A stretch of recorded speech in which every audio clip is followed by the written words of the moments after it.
Bonjour, je voulais aujourd'hui vous parler du sacrement du pardon, sacrement de la réconciliation, que nous voulons vous proposer d'une manière un peu plus insistante pendant ce temps de l'Avent.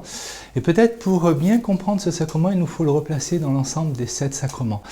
Les 3 sacrements de l'initiation chrétienne que nous connaissons bien, le baptême, la confirmation et l'Eucharistie, dont on nous dit qu'ils nous rendent adultes dans la foi, c'est-à-dire pour bien vivre notre foi chrétienne.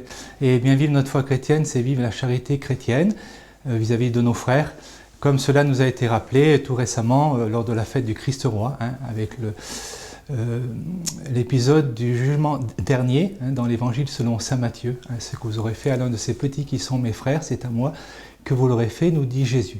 3 sacrements fondamentaux pour vivre notre vie chrétienne. 2 sacrements qu'on appelle les sacrements de la mission, le sacrement de l'ordination pour les diacres, les prêtres, les évêques, qui habilitent à agir au nom du Christ comme pasteur. Et puis, bien sûr, le sacrement du mariage, qui est le signe de l'amour de Dieu pour son Église. 2 sacrements qui sont d'ailleurs tout à fait, on pourrait dire, facultatifs, qui ne sont pas systématiques.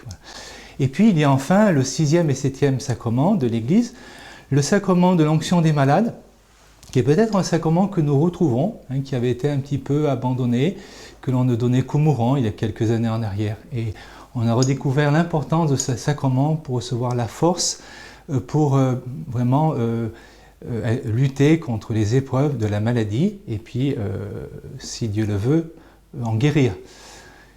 Enfin, le 7e sacrement, et c'est de celui-là dont je voudrais vous parler un peu plus, le sacrement du pardon, qui est aussi un sacrement de la guérison.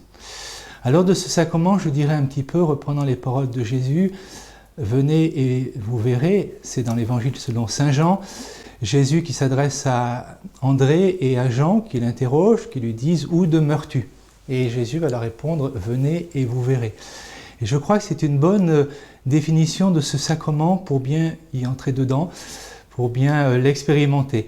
C'est un sacrement que l'on découvre vraiment en vérité en le vivant. On peut bien sûr en parler très longuement, mais c'est en osant le vivre et en le célébrant que nous voyons tous ces bienfaits. Ce sacrement qui est vraiment un sacrement de la guérison, de la libération intérieure, du renouveau. Le Seigneur vient nous renouveler complètement. Nous repartons à zéro, nous retrouvons la grâce du baptême. Alors, oui, il nous faut oser vivre ce sacrement. Et voilà pourquoi, à l'occasion du temps de l'Avent, nous vous proposons plusieurs plages horaires pour cela. Tous les vendredis soirs, de 19h à 20h30 à l'église Saint-Jean, un temps d'adoration et puis un temps où vous aurez cette possibilité de rencontrer un prêtre pour discuter avec lui ou bien pour vivre également donc ce sacrement du pardon et de la réconciliation. Le mardi 15 décembre, avec les jeunes professionnels, ce sera une célébration pénitentielle ouverte à tous, également de 19h à 20h30 à l'église Saint-Jean. Et puis, comme vous le savez, tous les samedis matins à la cathédrale, de 10h à midi, un prêtre vous attend pour vivre ce sacrement. Le temps de l'Avent est vraiment le temps du renouvellement intérieur. Voilà, nous quittons nos vieilles habitudes, nous nous laissons renouveler par le Christ.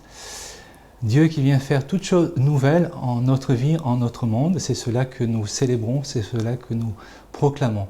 Alors, soit que vous viviez régulièrement ce sacrement et donc vous aurez l'occasion de le revivre pendant ce temps de l'Avent, soit que vous ne l'avez pas vécu depuis fort longtemps et vous vous laissez inviter donc par cette proposition, soit que vous ne l'avez jamais vécu et vous osez faire ce pas, sachant que le prêtre qui vous accueillera vous rendra ce sacrement plus facile. Il saura vous accueillir pour vous permettre de le vivre en toute simplicité et puis en toute vérité.